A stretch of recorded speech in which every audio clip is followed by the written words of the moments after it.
Hello friends, welcome to run study. आज के इस वीडियो में हम मध्य प्रदेश पुलिस से संबंधित विज्ञान के अति महत्वपूर्ण प्रश्नों को पढ़ेंगे और आपके कीमती समय को चैनल को सब्सक्राइब करने एवं बेल आइकन को दबाने जैसी बातों में व्यर्थ ना करते हुए आइए स्टार्ट करते हैं आज का हमारा ये वीडियो। जैसा कि हम हमारे वीडियो की शुरुआत में पिछले वीडियो के क्विज प्रश्नों को करते हैं, तो ये हमारे क्विज के प्रश्न थे, जिसमें पहला प्रश्न था पानी के गिलास में जब सारा बर्फ पिघल जाता है तो गिलास में पानी का स्तर पे क्या प्रभाव पड़ता है, ये हमें बताना था। तो पानी का स्तर क्या रहता है, वही रहता है, पानी का स्तर समान रहता है, ये हमें याद रखना है। ठीक है। सेकंड क्वेश्चन था हमारा कि एक तालाब बर्फ की एक परत से ढका हुआ है एवं बाह्य तापमान -30 डिग्री सेल्सियस है। बर्फ की निचली सतह के संपर्क वाले जल का तापमान क्या हो जाएगा, तो इसका करेक्ट आंसर आ जाएगा 4 डिग्री सेल्सियस। इसमें आपको याद रखना है कि जब ये तालाब की ऊपरी परत है तो इसमें जो एक वातावरण के संपर्क वाली परत होंगी और एक निचली सतह वाली परत होंगी, तो इसमें वातावरण के संपर्क में जो परत रहेंगी उसका तापमान रहेगा -30 डिग्री सेल्सियस, जो कि वातावरण का तापमान है, और निचली परत वाले का तापमान रहेगा 0 डिग्री सेल्सियस, और उसके नीचे जो जल है उसका तापमान रहेगा 4 डिग्री सेल्सियस। नीचे पानी का तापमान 4 डिग्री सेल्सियस होने के कारण ही जलीय जीव जो रहते हैं वो जीवित रहते हैं पानी के नीचे। बर्फ ऊपर रहता है सतह पर और पानी जो नीचे रहता है उसमें जलीय जीवन संभव रहता है, इसी कारण से। ठीक है।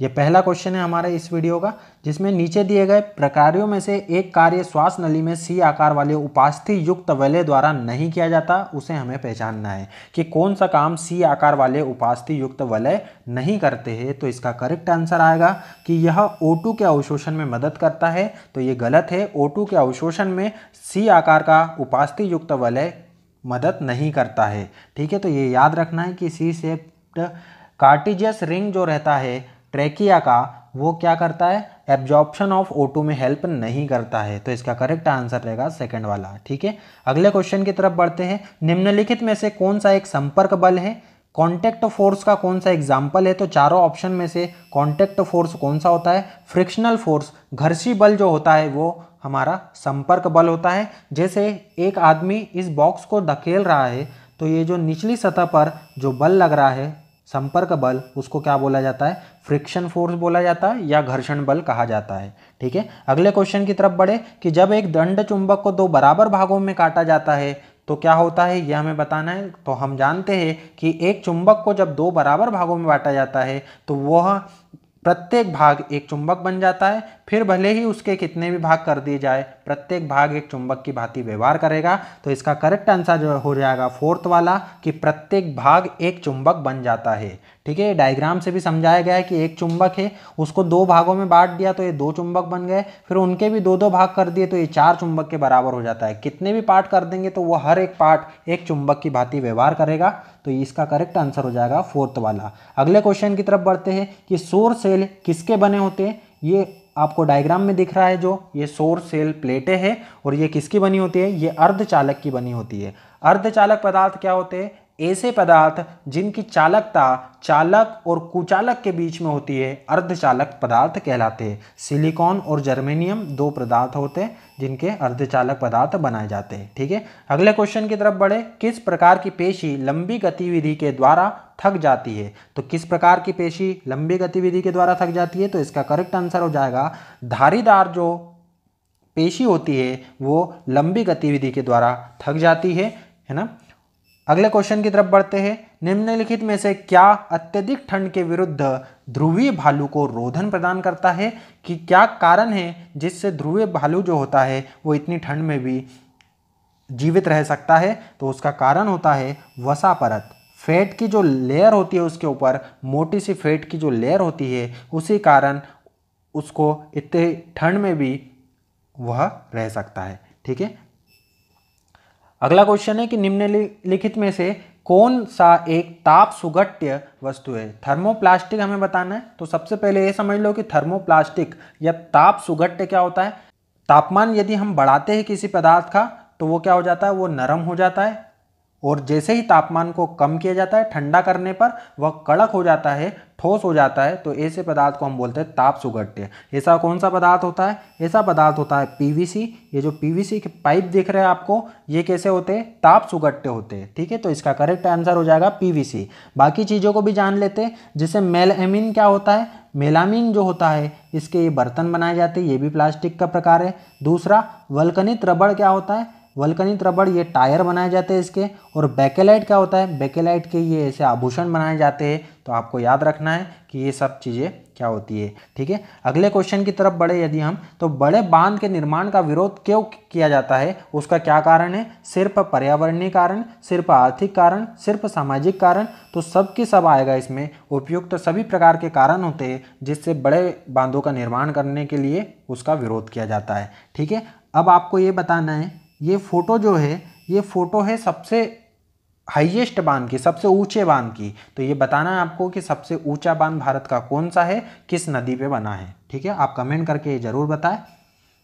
अगला क्वेश्चन है, अमीबा में अलैंगिक जनन इसके माध्यम से होता है। अमीबा में अलैंगिक जनन किसके माध्यम से होता है, तो ये जो आपको प्रोसेस दिख रही है, इस प्रोसेस को बोला जाता है बाइनरी फिजन, द्विखंडन। द्विखंडन प्रक्रिया होती है। इसमें क्या कर, अमीबा का जो नाभिक होता है वो दो नाभिकों में पहले टूटता है और फिर उसके दो भाग हो जाते हैं और वो डॉटर अमीबा बना लेता है। ठीक है, तो ये जो प्रोसेस होती है इसको क्या कहा जाता है, इसको कहा जाता है बाइनरी फिजन कहा जाता है। ठीक है, अगले क्वेश्चन की तरफ बढ़ते हैं। संयोजी ऊतक का कौन सा एक उदाहरण है, ये हमें बताना है। तो कनेक्टिव टिश्यू का कौन सा उदाहरण है, तो इसका आंसर आ जाएगा सभी। उपयुक्त सभी जो है ये संयोजी ऊतक के उदाहरण है, जिसमें कार्टिलेज आता है, बोन आता है, ब्लड आता है और एडिपोज आता है, लूज कनेक्टिव टिश्यू आते हैं, फाइब्रस कनेक्टिव टिश्यू आते हैं, कार्टिलेज आता है, बोन आती है, ब्लड आते हैं। तो ये सभी चीज़ें आपको याद रखना है कि कनेक्टिव टिश्यू को कौन कौन से उदाहरण होते हैं। ठीक है, अगले क्वेश्चन की तरफ यदि हम बढ़े, तो बहुकोशीय जीवों के विषय में गलत तथ्य का चयन हमें करना है। बहुकोशिकीय जीव जैसे मानव हो गया, तो मानव में क्या क्या चीज़ें इसमें गलत है, 4 ऑप्शन में से ये हमें बताना है। प्रत्येक प्रकार की कोशिका विशिष्ट कार्य के लिए होती है, तो बिल्कुल ये करेक्ट आंसर है कि सभी कोशिका का एक विशिष्ट कार्य होता है। सभी कोशिकाएं जीवन संबंधी कार्य करती है, बिल्कुल सभी कोशिकाएं जीवन संबंधी कार्य करती है। सभी कोशिकाएं समरूप होती है। सब एक सी कोशिकाएं होती है क्या मानव में, नहीं। तो ये इसका करेक्ट आंसर आ जाएगा, सभी कोशिकाएं समरूप होती है, जो कि गलत है। ठीक है, और प्रत्येक कोशिका का एक अलग अस्तित्व होता है, तो ये भी सही है। ठीक है, अगला क्वेश्चन है हमारा, गेहूं एक बीजपत्री है क्योंकि। गेहूं बीजपत्री है, मोनोकॉट होता है, उसका कारण हमें बताना है। तो देखो, मोनोकॉट होने का कारण है उसका कि इसमें रेशेदार जड़ प्रणाली होती है, फाइब्रस रूट सिस्टम होता है इसमें। इस कारण से जो गेहूं है वो एक बीजपत्री है। ठीक है, इसमें देखो टेप रूट और फाइब्रस रूट, ये 2 प्रकार की रूट जड़ें होती है। ये जो घनी जड़ें आपको दिख रही रेशेदार, ये होती है फाइब्रस रूट, और इसी कारण जो गेहूं होता है वो एक बीजपत्री होता है। ठीक है, मोनोकोट्स होता है वो। और ये इस टाइप की जो टैप रूट्स वाली फसलें होती है उनको बोला जाता है डाइकॉट्स बोला जाता है। ठीक है, तो ये भी आपको याद रखना है। अगला क्वेश्चन है, समतल दर्पण में आभासी प्रतिबिंब सदैव इस पर निर्मित होता है। तो आभासी प्रतिबिंब हमेशा याद रखना है कि दर्पण के पीछे बनता है। ठीक है ना, जैसे हम भी हमारा चेहरा जब मिरर में देखते, दर्पण में देखते हैं, तो वो दर्पण के पीछे साइड बनता है ना, तो वो दर्पण के पीछे साइड बनता है। वो कौन सा प्रतिबिंब होता है, आभासी प्रतिबिंब होता है। ये भी आपने को याद रखना है। ठीक है, अगले क्वेश्चन की तरफ बढ़ते हैं। उस संरचना का नाम बताइए जो पशु कोशिका में आसपास के परिवेश से कोशिका अवयव को पृथक्कृत करती है। तो कौन सी चीज होती है, वो सेल मेम्ब्रेन होती है। कौन सी संरचना है, सेल मेम्ब्रेन हो गई। तो इसका आंसर हो जाएगा कोशिका झिल्ली। ठीक है, ये याद रखना है अपने को। अब अगला हमारा न्यूमेरिकल है आज का। जब 100 न्यूटन का एक बल 50 किलोग्राम द्रव्यमान की एक वस्तु पर लगाया जाता है तो उत्पन्न होने वाले त्वरण की गणना करना है। ये हमने किया था F = ma। इस टाइप का क्वेश्चन हम कर चुके हैं। F = ma, यहाँ पर 100 न्यूटन क्या दिया हुआ है, एक बल, मतलब F का मान दिया हुआ है, M का मान दिया है 50 किलोग्राम और A का मान हमें निकालना है। तो इनटू में आ जाएगा A, 50 से 100 कितनी बार कट जाएगा, 2 बार। तो A का मान कितना आ जाएगा, 2। और त्वरण है तो त्वरण का मात्रक क्या होता है, मीटर पर सेकेंड स्क्वायर। ठीक है, तो यह इसका करेक्ट आंसर जाएगा थर्ड वाला, 2 मीटर पर सेकेंड स्क्वायर। समझ में आया कौन सा फॉर्मूला लगाएंगे, F = ma। यहाँ से A जो है त्वरण हमें निकालना है। F का मान दिया है 100 न्यूटन, M का मान दिया हुआ है 50 किलोग्राम, तो A का मान आ जाएगा 2 मीटर पर सेकेंड स्क्वायर। अगले क्वेश्चन की तरफ बढ़े यदि, तो एक आदमी 20 किलोग्राम का भार भूमि से 5 मीटर की ऊंचाई तक उठाता है। उसके द्वारा किया गया कार्य निकालना है। कार्य का फॉर्मूला होता है W = बल गुणा विस्थापन बल गुणा विस्थापन कार्य के बराबर होता है। तो W बराबर आ जाएगा, अब यहाँ पर 20 किलोग्राम का भार है जो कि 5 मीटर की ऊंचाई पर उठा है। तो D का मान तो हो गया 5 मीटर, लेकिन ये 20 किलोग्राम में दिया हुआ है, इसको न्यूटन में बदलने के लिए इसमें G का गुणा करना पड़ता है। G का मान होता है 10 मीटर पर सेकंड स्क्वायर इसमें दिया हुआ है, तो ये न्यूटन में बदलेंगे, 20 में 10 का गुणा करेंगे तो कितना आ जाएगा, 200 हो जाएगा। और W का मान हम निकाल लेंगे अब, तो 5 में जब 200 का गुणा करेंगे तो ये आ जाएगा 1000 न्यूटन मीटर, जो कि होता है जूल। ठीक है, तो 1000 जूल ये हमारा करेक्ट आंसर आ जाएगा। आ गया समझ में? कार्य निकालना था, बल गुणा विस्थापन करेंगे, लेकिन इसमें बल डायरेक्ट नहीं दिया हुआ है ना, बल इसमें डायरेक्ट नहीं दिया हुआ है। जो भार होता है वही बल के बराबर होता है। तो भार निकालने के लिए क्या करना पड़ेगा, mg लगाना पड़ेगा। तो 20 किलोग्राम में हम 10 का गुणा करेंगे, 200 आ जाएगा। उसमें 5 मीटर मतलब 5 का गुणा और कर देंगे तो 1000, 200 पंजे 1000 जूल हमारा आंसर आ जाएगा। ठीक है, और ये है लास्ट में आज का हमारा क्विज का क्वेश्चन। यदि आप इस चैनल पे नए हैं तो ज़रूर सब्सक्राइब कर ले, साथ ही साथ बेल आइकन को दबा दे, जिससे आपको आने वाली वीडियो की नोटिफिकेशन मिल सके। और जैसा कि मैंने आपसे वादा किया था, हर क्वेश्चन में मैं आपको फॉर्मूले का रिवीजन करवाऊंगा। तो देखो, पहला हमने फॉर्मूला यूज़ किया था F = m है। दूसरा हमने किया था संवेग का फॉर्मूला कि द्रव्यमान गुणा वेग संवेग के बराबर होता है।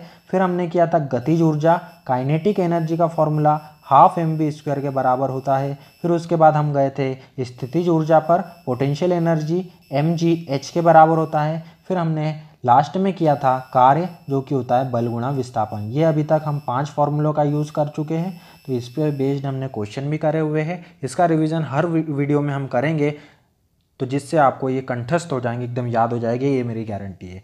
क्विज 5 का आंसर आपको कमेंट में जरूर करके बताना है। हवा में ध्वनि तरंगे कौन सी तरंगे होती है? और दूसरा हमारा क्वेश्चन है कि उस भौतिक मात्रा का नाम बताएं जो बल और वेग के गुणनफल के बराबर होती है।